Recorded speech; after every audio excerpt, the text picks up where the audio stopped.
Subscribe the channel and press the bell icon so that you never miss any updates. ये नाम साहब, ऐसे आपसे मेरी पहले भी कई बार बात हुई है और नाम से भी वाज़ेह है कि आप मुस्लिम हैं। तो मैं आज का हमारा कोई टॉपिक ऐसे तो है नहीं कि इस्लाम पे हम डिस्कस करने बैठे हैं, लेकिन जो हमारी स्थिति है आज भारत के अंदर जो भी चीज़ें हैं, उस पर मैं सीधे से सीधा सवाल करता हूँ। ये जो भारत में हो रहा है या पहले भी हुआ है कि अक्सर एक भीड़ इकट्ठा होती है, जो कि इस मुसलमानों में से होती है और वो इस तरह के काम को जो है अंजाम देती है। वो गैर मुस्लिमों के मंदिरों को तोड़ती है, उनको मारती है, उनको पीटती है, उनको दौड़ाती है, आग लगा देती है, लूट-मार करती है। आप इसके पक्ष में हैं या इसको गलत समझते हैं और समझते हैं तो क्यों? अगर इसकी वजह ये है कि मतलब वो इसकी कोई वजह नहीं है। मिसाल के तौर पर अगर हिंदू ने उनके साथ ऐसा किया है तो फिर तो ठीक है कि अगर उन्होंने किया। अगर उन्होंने नहीं किया, जानबूझकर मुसलमान ये कर रहे हैं, तो फिर ये गलत है। नहीं, आप जो है ये क्यों कह रहे हैं कि अगर किया है या अगर नहीं किया है? आपके तो सामने है हालात। आप कहाँ से बिलॉन्ग करते हैं, इंडिया से या पाकिस्तान से? आपको पता नहीं चला मेरा मास्क से कहाँ से हूँ?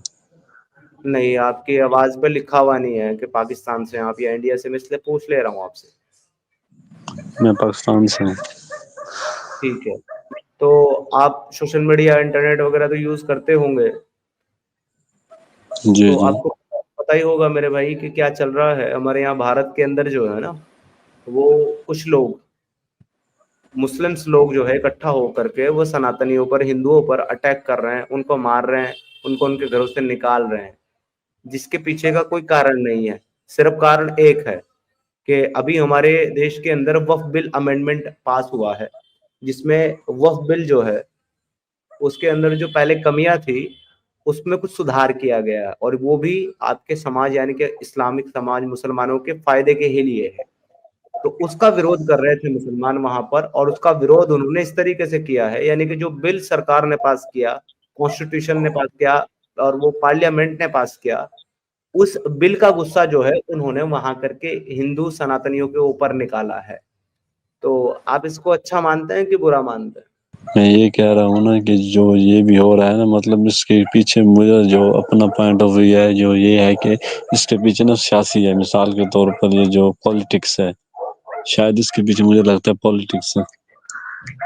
इसके पीछे क्या है क्या नहीं है मैं उस पर बात नहीं कर रहा हूँ। मैं बात ये कर रहा हूँ कि मुसलमानों को अगर एतराज है किसी चीज से, किसी गवर्नमेंट के फैसले से, तो गवर्नमेंट से लड़े, गवर्नमेंट के सामने प्रोटेस्ट करे, गवर्नमेंट के सामने अनशन करे, पत्थर फेंकने गवर्नमेंट के ऊपर फेंके, पुलिस प्रशासन के ऊपर फेंके, मिलिट्री के ऊपर फूके। आम नागरिक, आम सिविलियन को मारने का, जलाने का, लूटने का क्या मतलब बनता है? मैं ये पूछना चाह रहा हूँ। आम नागरिकों को घर से निकाल के, सिद्धार्थ भाई, घर से निकाल के मारा है। और मैं मैं आगे यही ऐड तो नहीं कह कर रहा रहा हूँ। हूँ, हालांकि हमारे यहाँ महिलाओं का यानी कि लड़कियों का, बेटियों का, बहनों का रेप, बलात्कार भी किया जा रहा है, ये भी आपको मैं बता दूं। लेकिन आप ये बताओ कि इसका क्या मतलब बनता है अगर आप सरकार से? मैं यही कह रहा हूँ ना कि अगर ये है, कोई वजह नहीं है, जानबूझकर मुसलमान अगर ये कर रहे हैं तो ये गलत कर रहे हैं। ठीक है, और अगर आपका मजहब ऐसा करने का हुक्म देता हो तो?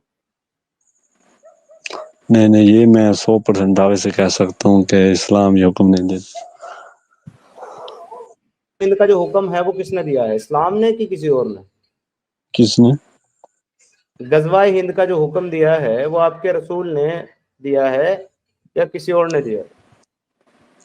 तो गजवा हिंद जो कह रहे हैं, जो आपके जो हिंद है वो भी तो कहते हैं ना अखंड भारत बनना चाहिए। अखंड भारत बनना चाहिए, वो ये नहीं कहते कि लोगों को मार के अखंड भारत बनाएंगे हम लोग या लोगों के साथ जंग करके अखंड भारत बनाएंगे। वो ये कहते हैं कि हमारा जो भारत है पूरा का पूरा वो एक राष्ट्र होना चाहिए, शांति होनी चाहिए, सद। हिंद कहता है कि लोगों को मारो, कत्ल करो, काफिरों को या तो वो इस्लाम एक्सेप्ट करें या तो उनको मारो, कत्ल करो, और फिर जो है देश के अंदर, मुल्क के अंदर जो है वो इस्लामिक शरा कायम करो, और जो ऐसा करेगा उसको जन्नत की बशारत दी आपके रसूल अल्लाह ने। आप तो कह रहे थे कि इस्लाम इसका हुक्म नहीं देता, तो फिर गजवा हिंद क्या है भाई? जी अदनान भाई, देखिए भूप जी, बात यहाँ पर जो है ना, मैं ये बताना चाहता हूँ कि एक तरफ आप जो है दिखावे के लिए ये कहते हो तो ऐसा करना सही है या ऐसा करना गलत है, और इस्लाम इसका इजाज़त नहीं देता। ऐसे बहुत शुगर कोट करने वाले हमारे भारत में भी हैं। लेकिन जब इनसे गज़वाए हिंद के ऊपर पूछा जाता है ना, तो ये उसको कंडेम नहीं करते, उसको गलत नहीं कहते, क्योंकि वो इनके रसूल का कौल है, इनके नबी का फरमान है। और साथ में हिपोक्रेसी करते हुए अखंड भारत की या हिंदू राष्ट्र की मिसाल देकर के उस पर बात करते हैं। जबकि ये बात जो लोग कहते हैं कि हमें अखंड भारत चाहिए, या ये बात जो लोग कहते हैं कि उन्हें हिंदू राष्ट्र चाहिए, वो कभी भी ये नहीं कहते कि इस अखंड भारत में और इस हिंदू राष्ट्र में मुसलमान नहीं रहेगा, या उसके राइट्स नहीं होंगे, फिर या उसको इक्वल ट्रीट नहीं किया जाएगा, या वो अपना मजहब फॉलो नहीं कर सकता, या अपनी इबादत गाह नहीं बना सकता, या अपने मजहब का प्रचार प्रसार नहीं कर सकता। वो ऐसा बिल्कुल नहीं कहते।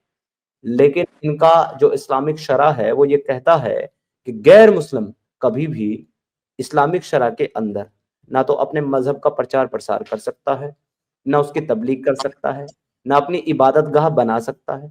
अगर जो उसकी इबादत गाह इतनी पुरानी और जर्जर हो गई है, खत्म होने की कगार पर आ गई, तो वो उसकी तामीर भी नहीं करा सकता, उसकी मरम्मत भी नहीं करा सकता, और तो और नई भी नहीं बना सकता। तो ऐसी सिचुएशन में इन लोगों के साथ में आप कैसे डील करेंगे, और कैसे आप ये मतलब ये कैसे चलेगा सिस्टम? ये लोग जो है एक तरफ इसको झूठा क्रिटिसाइज करते हैं और दूसरी तरफ ये गजवाए हिंद को जो है सपोर्ट करते हैं।